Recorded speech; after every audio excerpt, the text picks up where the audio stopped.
10회 연속 월드컵 진출에 도전하는 축구대표팀 벤투호를 걱정하는 목소리가 지금 높습니다. 지난주 진행된 최종 예선 조 추첨에서 중동의 5나라와 같은 조에 편성됐기 때문입니다. 중동 특유의 침대 축구에 장거리 이동에 따른 시차 문제 등 불리한 조건이 한두 개가 아닙니다. 벤투 감독이 오늘 기자회견을 열고 침대 축구에 대한 대응 전략을 밝혔는데요. 내년 카타르 월드컵 가는 길 스포츠부 조은지 기자와 자세히 살펴보겠습니다. 어서 오세요. 안녕하세요. 이게 웬일입니까? 네. 중동의 5나라 강팀들이잖아요. 네. 우리나라하고 합쳐서 6팀.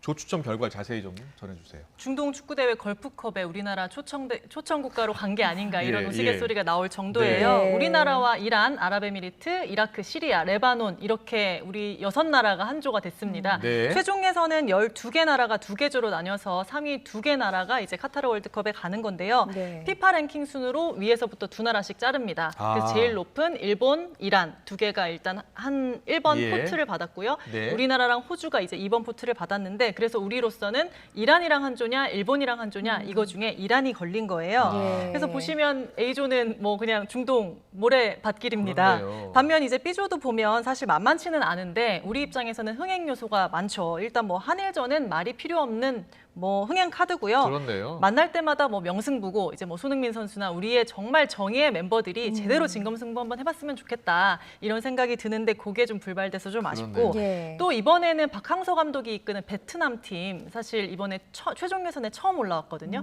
거기는 월드컵 최종 예선 올라간 자체로 이미 나라가 축제였는데 그 박항서 감독과 우리 팀이 좀 이렇게 정을 떼놓고 한번 붙었으면 좋았을 텐데 싶었는데 그것도 불발이 됐습니다. 뭐 A조 뭐 빡빡하고 힘든 데다가 일단 재미가 없겠다 이런 생각이 많이 드는데요. 그러네. 아시아 월드컵 티켓 4.5장 배정돼 있고 양 팀에서 조 2위까지 월드컵 직행하고요. 3위끼리는 맞대결한 이후에 남미 팀과 대결을 거쳐서 월드컵에 갈 수도 있고 못 갈 수도 있습니다. 그렇군요. 네. 뭐 워낙 그 이동 동선도 길고 그렇죠. 또 중동 축구라고 하면 생각나는 이미지가 있다 보니까 벌써부터 감독이나 선수들이 답답할 것 같거든요. 그렇죠. 벤투 감독 오늘 뭐라고 했습니까? 사실 조추첨도 원래는 현장 가가지고 막 서로 만나고 막 해야 되는데 이제 온라인으로 했어요. 유튜브 추첨을 했는데 그 직후에는 행복하다고 하긴 어렵다 이렇게 얘기를 했는데 오늘 낮에 기자회견을 통해서 좀 더 자세하게 설명을 했습니다. 모든 팀 실력이 엇비슷한 상당히 어려운 조다 이렇게 얘기를 했고요. 톱시드인 이란은 뭐 조직력, 개인기, 피지컬이 뛰어난 팀이다. 경계 대상이지만 사실 넘지 못할 팀은 아니다 이런 얘기를 해서 좀 자신감을 가지고 있는 것 같고요. 또 이라크와 시리아는 거칠고 체격이 좋은 팀이다. 또 5백, 그러니까 수비 5명, 수비로 좀 몰려있는 팀이어서 좀 유심히 보고 있다 이런 얘기를 했고요. 아랍에미리트는 이제 감독이 네덜란드 사람이거든요. 네덜란드식 축구를 좀 하고 있다 이런 인상 비평을 좀 했습니다. 이제 기자들이 침대 축구 얘기를 안 할 수가 없겠죠. 침대 축구 걱정 없냐 이런 얘기를 했는데 벤투 감독이 2차 예선, 월드컵 2차 예선 때도 경험을 했는데 뾰족한 수는 없다. 통제 불가능한 거 걱정하는 거 시간 낭비고 그냥 우리가 잘하는 수밖에 없지 않겠냐 이런 뭐 모범 답변이라고 해야 될까요? 그런 얘기를 했는데 한번 들어볼까요? Uma das coisas que podem começar a pensar para o futebol, o mesmo que se pratica noutras modalidades. Jogarmos com tempo útil de jogo. Como se joga, como se faz no basquete, como se faz no handball, como se faz noutras modalidades. A partir daí acaba-se com este problema. E todos vão querer jogar e sabem que vão jogar aquele tempo. 처럼 이제 넘어지거나 이러면 시간을 딱 끊어서 하지 않는 이미 이상 벤투 감독이 각오하고 있습니다. 시간 끌기 문제 계속 이어질 거다. 그래서 조추첨 딱 끝나고 나서 중동산 침대 5개 기다린다 이렇게 했는데 그렇죠. 자, 이 침대 축구 어떻게 대응하는 게 맞습니까? 대응이 가능할지 사실 좀 답답한데요. 중동 선수들은 이 침대 축구, 그러니까 시간 끌기를 전략이라고 생각을 해요. 뭐 비겁하다거나 뭐 진상이라고 생각을 안 합니다. 예술이다 이렇게 표현하시는 그렇죠. 그리고 한국은 사실은 그들에게는 강팀이기 때문에 비기는 게 전략이고 이기는 것보다 버티고 일단 승점 1점이라도 따는 게 중요하니까 시간을 끌 수밖에 없어요.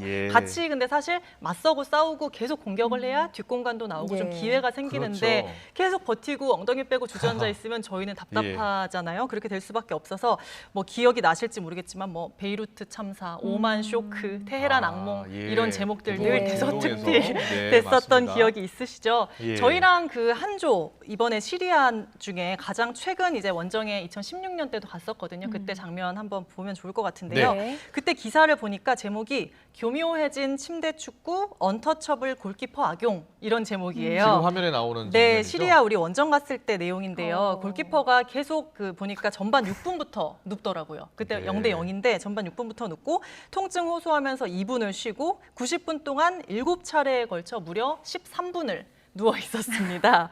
90분 동안 13분을 누워 있었고 다리를 쩔뚝이다가도 예. 지금 보면 언제 예. 그랬냐는 듯 정말 선방을 잘하죠. 이렇게 하는 이유가 사실 필드 플레이어는 다치면 나가잖아요. 나가서 네. 치료받고 다시 들어와라 그렇죠. 이렇게 하는데 골키퍼 같은 경우는 유일하게 경기장 안에서 치료를 받습니다. 머리를 썼네요. 머리를 쓴 거죠. 예. 그래서 진화한 침대 축구다, 교묘하다 이런 얘기가 나왔고요. 그때 보면 전후반 90분 중에 실제 경기 시간이 49분 53초.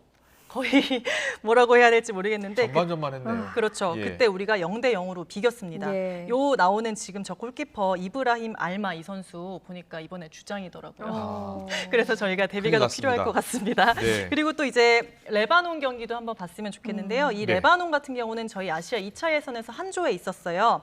원정 가서는 0대 0으로 우리가 비겼었고요. 안방에서 2대 1로 역전승을 거뒀던 네. 팀인데 지금 보면 저희 황희찬 선수랑 살짝 충돌을 했는데 갑자기 또 들어눕기 시작을 하죠. 뭐 선수들도 기회만 있으면 시간 끌기를 하고 여기 다시 자세히 보시면 쇄도하는데 저 정도가 저렇게 누워있을 정도인가 싶은데 저렇게 해서 또 시간을 한참 네. 끌고 너무 익숙한 장면입니다. 근데 선수들이 저기서 평정심을 잃지 않고 자기 플레이를 하는 게 중요한데 또 막상 그렇게 되진 않죠. 그렇죠. 이 예. 경기 끝나고는 레바논 선수 0대 0인데도 엄청 좋아해요. 그만큼 이제 침대 축구가 소득을 봤다 뭐 이렇게 볼 수 있을 것 같고요. 네. 우리 벤투호가 이제 월드컵 뭐 탄탄하게 잘 가려면 손쉽게 가려면 적지 원정에서 승점을 따는 게 월드컵 10회 연속 진출의 분수령이 되지 않을까 싶습니다. 예, 지금 축구 팬들 사이에서 가장 걱정하는 상대국은 이란입니다. 네. 이란은 또 원정에 가면 그 경기장에 남자밖에 안 그렇죠. 들어온다면서요. 최근에는 그래서 여자도 또 들어오긴 예, 하더라고요. 네. 근데 그런 이제 한 골을 넣고 들어눕고 네. 남자들의 그 함성이 뭉쳐지면 우리 선수들이 얼마나 힘들까 하는 생각을 그렇죠. 하기도 하거든요. 10만 명의 그런 함성을 들어본 적이 사실 없잖아요. 그렇죠? 예. 그리고 굉장히 우리가 할 때마다 야유를 하고 굉장히 힘세게 이제 소리를 지르기 때문에 경험해보지 않으면 참 어렵겠다 이런 생각이 드는데 특히 이란을 꺼리는 이유가 독설, 주먹 감자 이 두 단어로 설명이 돼요. 예. 주먹 감자라고 기억 잘 못하시죠? 네. 축구 팬들한테는 정말 악연이고요. 이란이 정말 제일 이기고 싶은 상대입니다. 네. 보면 월드컵 최종 예선에서만 이란을 벌써 4번째 연속 만나는 거거든요. 2010년 남아공대회부터 2014 브라질, 러시아, 카타르까지 만나게 되는데 예. 지금 나오는 장면 이란 예. 당시 케이로스 감독이라고 예. 2013년 브라질 월드컵 최종 예선 최종전이에요. 울산에서 이제 경기가 끝나고 예. 본인들이 1대 0으로 이긴 뒤에 우리한테 주먹 감자를 날리는 모습입니다. 예. 지금 계속 되풀이해서 나오고 있는데 이때 우리 벤치에 모욕적인 몸짓을 하고 적개심을 보여준 이런 장면인데 이렇게 했던 게 서로 이제 뭐 설전이나 우리가 이기겠다 뭐 이런 거는 사실 양념 정도인데 그 수위를 조금 넘었어요. 지금 네. 보면 케이로스 감독이 있는 게 최강희 당시 감독의 그러네요. 예. 우즈베키스탄 유니폼을 입고 있는 사진을 합성한 거예요. 그러니까 뭐냐면 최강희 당시 감독이 우리 이란 원정 갔을 때 푸대접 당했다. 그리고 월드컵 이제 우리가 당시 막 1위로 계속 잘하고 있을 때여서 두 팀씩 나간다고 했잖아요. 그래서 예. 이왕이면 이란 대신 우즈베키스탄이랑 나가고 싶다라는 말을 했더니 이란 감독이 우즈베키스탄 유니폼을 선물하고 싶다 하면서 저런 조롱 티셔츠를 입고 나왔던 겁니다. 당시 분위기 엿볼 수 있는 녹취도 제가 몇 개 했는데 한번 볼까요? 예. 엉뚱한 것만 많이 배운 것 같고 그 내년 월드컵은 그 포르투갈 고향에서 TV로 보라고 하고 싶습니다. 어디까지나 저희 한국이 최고라고 생각하고요.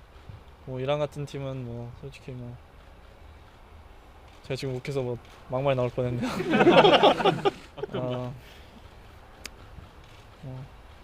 저희가 충분히 이길 수 있는 상대라고 생각하고. 저런 설전 끝에 우리가 지고 주먹 감자까지 당했기 그러네요. 때문에 네. 축구 팬들한테는 정말 숙적인데요. 그도 그럴 것이 이란 정말 강팀이긴 합니다. 10년간 저희가 한 번도 이긴 적이 없고요. 예. 2011년 아시안컵 8강이 저희 최근 승리예요. 그러니까 10년 됐죠. 예. 역대 전적에서도 9승 9무 13패로 우리가 열세고요. 2차 예선에서 이제 이란이 8경기에서 6승 2패를 했고 34골 4실점. C조 1위를 했습니다. 근데 예. 물론 거기 최약체 캄보디아 팀이 아. 있어가지고 14대0, 10대0 이기긴 했는데 어찌됐건 공격력은 검증된 팀이다. 그리고 아까 말씀하신 그 테헤란 아자디 스타디움 여기가 원정팀의 무덤으로 악명이 높아요. 네. 근데 사실 저희가 이란 가서 어느 경기장에서 한다 이게 아직 결정난 건 아닌데 아마 거기서 할 가능성이 크거든요. 그렇겠네요. 거기가 예. 1270m 고지대입니다. 그래서 일단 뛰기만 해도 너무 숨이 금방 차고 힘들다. 힘들겠다. 이게 당연하고 네. 또 하나가 저는 몰랐는데 선수들이 말하기를 이게 공기가 없잖아요. 그러다 그렇죠. 보니까 공 낙하 지점이나 이 공의 움직임이 조금 다르다는 거예요. 낯설대요. 네. 예. 그래서 그 적응하는 게 조금 어렵다 이런 얘기도 했습니다. 우리도 역사상 테헤란 가서 한 번도 이긴 적이 없어요. 3무 5패인데 최대 10만 명 수용하는 경기장에서 10만 명의 일방적인 응원 속에 우리가 잘 싸워야 하는 과제가 있습니다. 그렇네요.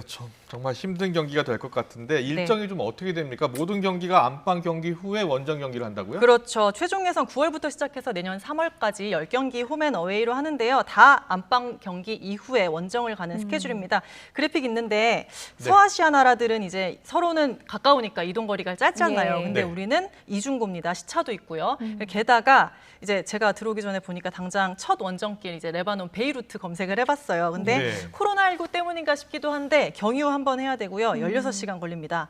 시차는 6시간이 이제 베이루트가 늦고요. 네. 근데 이제 지금 보면 우리 벤투호의 주축이 다 유럽파잖아요. 뭐 손흥민, 황의조, 이재성, 뭐 그렇네요. 황희찬 이런 선수들이 있는데 그 선수들이 유럽에서 뛰다가 시즌 개막해서 막 뛰다가 한국 와가지고 이제 비행기 또 열 몇 시간 타고 한국 와가지고 한 경기 하고 예. 다시 중동 또 열 몇 시간 타고 네. 가서 또 경기를 하고 다시 유럽 돌아가는 이거를 계속 그래야 9월, 10월, 11월 지금 이 일정대로 해야 되니까 요거를 어떻게 컨디션을 잘 관리할 수 있을지 그게 변수가 될 것 같아요. 사실 우리 국민들 월드컵 안 나간다고 생각한 사람 아무도 없잖아요. 그렇죠. 근데 참 이중고, 삼중고 싸워야 되고 실력이나 기량은 뭐 당연히 월드컵 가는 게 맞는데 중동 모래밭길 또 역시차 요게 만만치는 않을 것 같다. 이런 말씀 오늘 드리면 될 것 같습니다. 네. 네. 그럼에도 우리 선수들 잘 해낼 거라고 믿고요. 네. 우리가 할 수 있는 것은 열렬히 응원하는 겁니다. 오늘 말씀 잘 들었습니다. 감사합니다. 조은지 기자였습니다. 고맙습니다.